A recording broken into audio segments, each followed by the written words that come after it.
You might say, Ve'ahavta l'reacha kamocha, love your neighbor as yourself, is a very tough mitzvah to fulfill. Can a person really love someone else as much as the person loves himself or herself? It seems like an impossible ask. Says the Ramban Nachmanides, you need to look at the words of the Torah, and you will see a key to the fulfillment of this mitzvah. In Hebrew, the letter lamed, the prefix lamed, is to. Ve'ahavta l'reacha kemocha means give love to your neighbor like yourself. Meaning that love your neighbor as yourself. Of course, it stems from the deep emotion of love, but it's an action mitzvah. Do for your neighbor, act for your neighbor, bring to your neighbor the things that you love for yourself, the kinds of successes that you want for yourself, the kinds of happiness, the kinds of comfort, the kinds of fulfillment. Everything that you want for yourself, do what you can to give that to your neighbor. This week's Parsha, double Parsha, Tazria Metzora, speaks about a spiritual affliction. A spiritual affliction. In English, they translated it as leprosy, but it's not. Leprosy is a physical ailment. This is a spiritual ailment that has physical manifestations. And they're blemishes on a person's body. And these blemishes need to be diagnosed by a Kohen.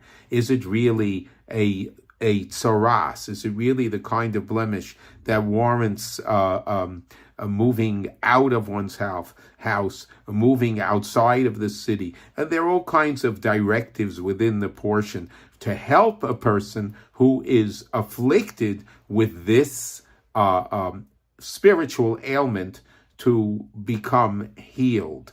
Where does the spiritual ailment come from? Why does it afflict a person? And this is only in the times of the Torah.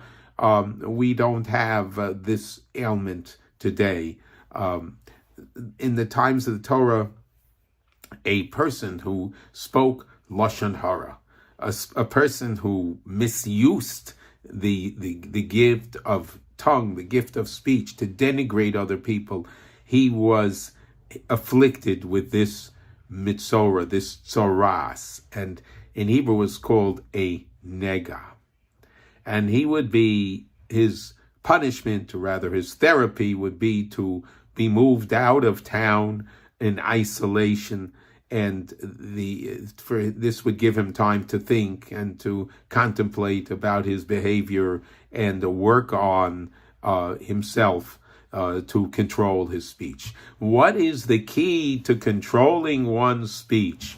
What is the key? And the Chofetz Chayim says the key is love your neighbor. If you have that feeling for your neighbor, as the Ramban says, to do for him and to act in every way possible to bring him all the wonderful things that you want for yourself, then you will find yourself not speaking. Then automatically you will not speak negatively about that person. Interesting to note that the Baalei Musar, the great teachers of ethics, point out that the ailment of tsaras is called a nega. In Hebrew, nega, you take those letters nega and you reverse them. It spells oneg. It spells pleasure. It spells joy. If one who learns how to love one's neighbor and to control the speaking negatively about the next person, then life will be a dream. Life will be joyous. Oneg, the nega that will be transformed to oneg, to joy, to pleasure. Another very interesting play on words. The ailment is called Tzoras. Those same letters, Tzoras, juggled around in Hebrew spell Atzeres.